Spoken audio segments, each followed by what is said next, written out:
all want to get ugly now. I didn't want to go down this road, but it seems like it's getting a bit personal now. So I brought my little friend with me just to show you exactly what I'm talking about. So this is my square, perfectly square. It's what I spilled as you. Okay. So you eat until 10 o'clock, 10 o'clock we start. At least then you have 7 hours to work. Okay. And not 6. If you take 1 o'clock to 2 o'clock lunch, it's 1 hour. Guys, White South African finally stated the reason why they would not and never be employing the black South Africans. According to them, these black South Africans do not take their job seriously and they want to be paid a higher amount of money.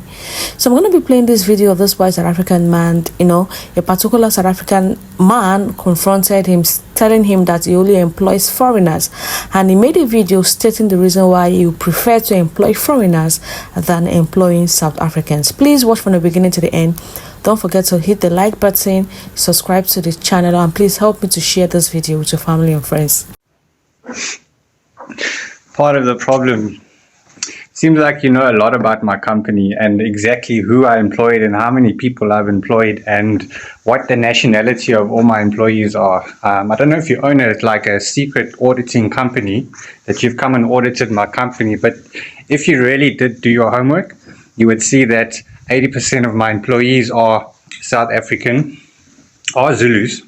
That's only the 20% that are foreigners. And let me just give you a bit of history about this. The foreigners that work for me do a way better job than the South Africans. They are not lazy. They do not make excuses every other day. Oh, we can't come to work because taxi this, or we can't come because that. There's no excuses. They're at work every single day. Amazing attitude, way more productive. I'm not saying I have a problem with South Africans. I have a problem with South Africans who stereotype and want to categorize all foreigners into one category. So you always want to take the illegal immigrants along with the registered immigrants, people who have gone through the correct procedures to get their paperwork, as well as foreign people who are owning businesses and have created businesses in this country and who have probably created more jobs for South Africans than our government has. So that's the problem I have, is people that stereotype. Don't be a hater. It doesn't do you any good.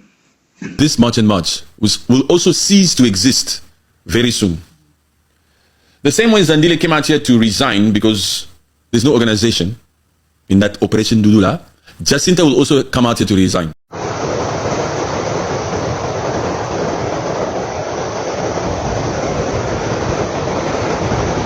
It's not what he said that bothers me. I think what bothers me the most is that there's still people like this. It's 2026, guys. I mean, God forsake, whatever happened to, we're all brothers and sisters under Christ. We're meant to love each other like we love ourselves, treat one another as if we would want to be treated. Yet we have people like this that think they can intimidate and just unleash hate speech on people that have their own.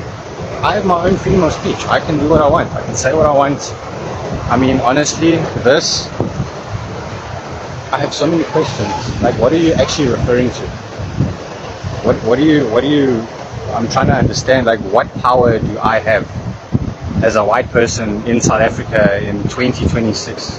What power do I have that you want so badly?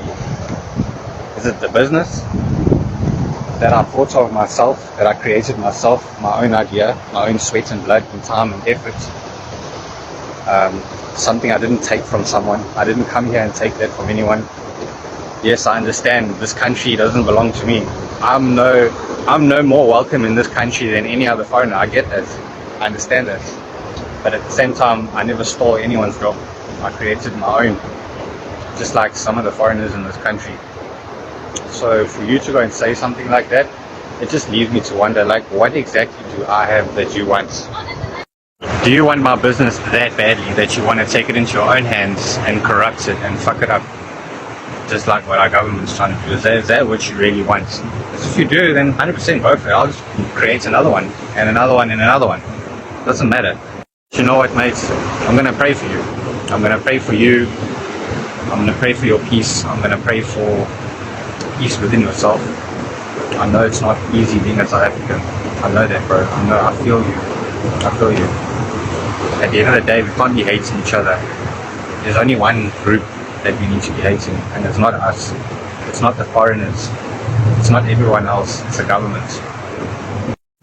So that is one of the many messages that I've been getting since I posted my last post about me being against xenophobia. I don't believe in xenophobia. I don't care who attacks me because of my beliefs. It's just the way it is. You guys can try and break me down. It's not going to work. It takes a mountain to move a man. And I also I noticed a comment in one of my posts, and it was asked, telling me like, why aren't you being a patriot for your country? But stop and think about that for a second. I must be a patriot for a country that also doesn't want me living in it because of the color of my skin. Saying that I don't belong in this country, my forefathers and all that nonsense. So exactly what patriot am I being for which country? It leads me to wonder, like, what do people expect of us? They expect us to come together to fight xenophobia, but when xenophobia is done, you're back to hating us white people. It just doesn't make sense. I just feel like a lot of you need to stop and assess the situation. Assess how you really feel about it. Not how these organized groups of people with their own rules and their own beliefs, how do you feel about it as a person? How do you feel in your heart? And at the end of the day, ask yourself the question, what would Jesus do? Would Jesus discard or kick someone out of a place that we don't own? As human beings, we don't own this place. Whether you like it or not, we do not own this place. So who are we to be discarding people? Who are we to be aggressive and hateful towards people? Who are we to unalive people, abuse women and children? Xenophobia or non-xenophobia? So when does xenophobia become an excuse to start inflicting harm on innocent men, women and children? Right now, because they're foreigners, like, hey, let's hurt them. Let's pull them and kick their backsides up and down the street. Doesn't work like that, guys. It doesn't work like that. You all need to change your mindsets. All of you need to change your mindsets. Go back to basics. You all need to humble yourselves. At the end of the day, I still appreciate every single one of you. You all can hate me, you all can love me. I'm just saying what I believe in my heart, what I stand for. And I feel like everyone is equal. Black, white, Indian, Chinese, albino, you name it. Everyone is equal. So yeah, guys, as for me, at the end of the day, I'm not going to allow the government to influence me on my decisions and how I feel and how I should treat people. I'm not going to let my friends tell me what to do. I'm not going to allow a select group, organization, whatever you want to call these clowns, to tell me what to do and how to treat people. I'm going to let the Bible do that. The Bible's going to tell me how to treat people. As far as I know, with the limited knowledge I do have about the Bible, is that I should be treating everybody equally. I should love everybody like I love myself. Treat people how I want to be treated. So therefore, I'm going to allow the Bible to influence my beliefs, my decisions, my actions, my words. I feel like it's just, at the end of the day, like I said, it's my choice. The issue is that these foreigners that owns businesses in South Africa, they know how South Africans behave. The black South Africans, they know how they behave, and they know how lazy they are to work. And that is the reason why he said he would rather prefer to employ a Zimbabwe, a Nigerian, Ghanaian than employing a South African, because South Africans do not actually give you what you want in your company.